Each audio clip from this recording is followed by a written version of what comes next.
Salut les amis, c'est PKLM, j'espère que vous avez la forme. Aujourd'hui on va se refaire une petite analyse nocturne du Bitcoin. On a eu un petit setup de vente là dans la journée, donc on va voir un petit peu de quoi il peut s'agir. Et on va essayer d'anticiper donc toujours comme d'habitude les prochains mouvements. Avant ça, si t'es pas encore abonné, bien sûr je t'invite à le faire. Activer la petite cloche pour ne pas rater la prochaine vidéo. Et un petit like, ça me fait toujours super plaisir. Et allez, suis-moi, c'est parti.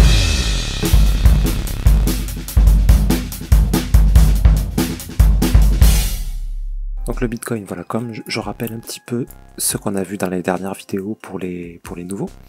Donc on avait vu ici l'impulsion baissière, une structure ici qui était potentiellement un regular flat. Donc on avait dit à la cassure de ce top, attention, on attend une baisse, soit pour venir valider notre regular flat ici, venir casser ce bas là, soit au minimum ça, c'est-à-dire une baisse équivalente à celle-ci reportée là pour nous donner un running.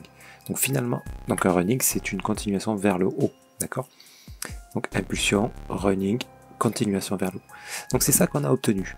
Donc ici, on avait dit de la vente, ça c'est bon. On l'a eu, mais on n'a pas eu notre regular flat. Donc on a dit quoi? On a dit si ça monte ici, qu'on obtient le running, attention à la cassure de ce top. On a toujours la possibilité d'un... pas vraiment d'un regular flat en fait, mais on va appeler ça plutôt un flag, c'est-à-dire une forme de drapeau comme ça, qui peut continuer en 3, 4, 5 mouvements avant, là aussi c'est une figure de continuation, avant de venir casser ce bas. Donc ça reste possible qu'on vienne faire ça. Donc dans ce cas-là, qu'est-ce qu'on attend? À la cassure du haut, on attend des signaux de vente. On en a eu un ici, impulsion, baissière, hop, un flag. Ok, enfin, même pas en fait, là pour le coup c'est carrément un regular flat. Donc il est très fort probable qu'on vienne casser ce bas là au minimum. Donc on va viser ça en premier bien sûr, parce que rien nous dit qu'il va faire ça avec certitude, bien sûr. C'est une possibilité, donc on se méfie. C'est-à-dire qu'une fois cassé ce bas, on n'achète pas tout de suite, parce qu'il peut, corriger et descendre encore pour finalement venir casser ce bas. Ok, ça reste possible. Maintenant, ici, on a possiblement là un regular flat dans ce sens-là pour une continuation vers le haut là aussi. Hein. Ça reste possible aussi.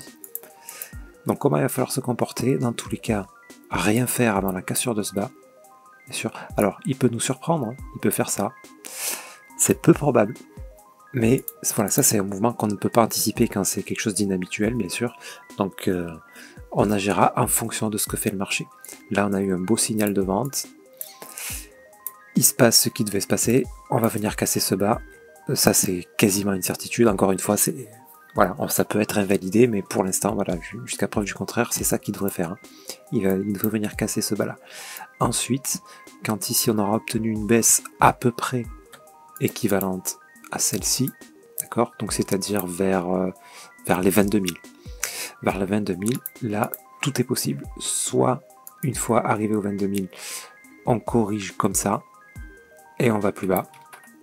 Soit il va directement exploser plus bas, ça c'est possible aussi. Soit on va avoir un autre setup d'achat, et là, ça pourra valoir le coup de le tenter, puisque ça c'est un regular flat. Ok. Donc voilà, on a ces deux possibilités, ça va dépendre en fait de la structure qu'on va obtenir ici. Dans tous les cas, on attend la cassure de ce bas, c'est très probable qu'on l'obtienne. Très très probable. Ok les amis, qu'est-ce que j'ai d'autre à vous dire? Rien de spécial. Dans tous les cas, moi quand même, je vous fais part de mon plan. Mon plan c'est d'attendre qu'il vienne casser ce bas. C'est pas une certitude, mais on va dire c'est ce que j'espère. Après ce que j'espère n'a aucune importance, parce que si le marché décide de monter, ben, mes espoirs ils sont... partiront à la trappe. Bref, ça c'est possible, mais moi je vais me méfier à cause de ça. D'accord? Ça pour moi, puisqu'il peut monter encore une fois et il peut descendre après. Ça c'est possible. Donc moi pour rentrer à l'achat ici, ça sera soit après la cassure de ce bas là. C'est ce que j'espère en fait. J'ai prévu une somme d'argent à mettre plus bas que ça. Donc ça c'est ce que j'espère. Maintenant s'il me fait pas ça et qui décide de monter, ben, je vais attendre quelque chose qui m'invalide complètement ce scénario baissier. Qu'est-ce que c'est qui pourrait invalider ça? Ça serait une grosse impulsion. Alors on va le prendre en 4 heures, voilà, c'est plutôt une structure 4 heures ça. Parce qu'en 4 heures, vous voyez, on est quand même là sur une structure haussière. Hein. A, B, C pour la correction, et ça devrait monter. Ça devrait. Voilà. Maintenant, le tout en daily, voilà, tout ça, ça peut monter encore une fois pour venir descendre après, vous voyez. Tout ça reste possible. Donc qu'est-ce qui invaliderait ce scénario-là? Ça serait que cette impulsion-là soit vraiment big. S'il me fait ça, boum, peut-être même encore un peu plus là. Voilà, qui est vraiment un fort momentum, là, qu'on voit que ça pump, ça pump. Ensuite, une correction derrière. Là, il n'y a plus de doute, là. On est sur une autre impulsion. Cette structure-là serait terminée. Ok? Par contre, là, pour l'instant, il y a encore du doute. Ça, voilà, ça peut monter encore un peu. Ça reste possible. Tant que ce scénario-là est possible, je ne rentre pas à l'achat. Après, voilà, c'est ma stratégie, bien sûr. Là, vous voyez un setup d'achat. Ben, libre à vous de rentrer, bien sûr. Hein. Mais voilà, je trouve cette structure un petit peu risquée. Quand je dis rentrer, je parle de trading, bien sûr. Parce que en investissement, j'en ai encore acheté un petit peu. Je sais plus où on était par là. Vous voyez, je m'attendais bien à ce que ça tombe, mais voilà, j'ai pas envie de me casser la tête. Là, je fais du DCA, moi, depuis un petit moment. Donc voilà, de temps en temps, j'achète, peu importe le prix. Enfin, peu importe, non, si on monte d'un coup à 50 000, là, j'achète plus. Évidemment, je vais plutôt vendre, même d'ailleurs. Mais tout ça pour dire que dans cette zone, moi, j'achète. Voilà. Si ça reste dans cette zone pendant 6 mois, mais pendant 6 mois, tous les mois, je vais mettre un peu d'argent dedans. Voilà, ça, c'est ma stratégie. Et j'ai gardé un petit peu de sous pour, s'il valide ce scénario, mettre un peu plus, bien sûr, plus bas. Ok, voilà, ça c'est ma stratégie.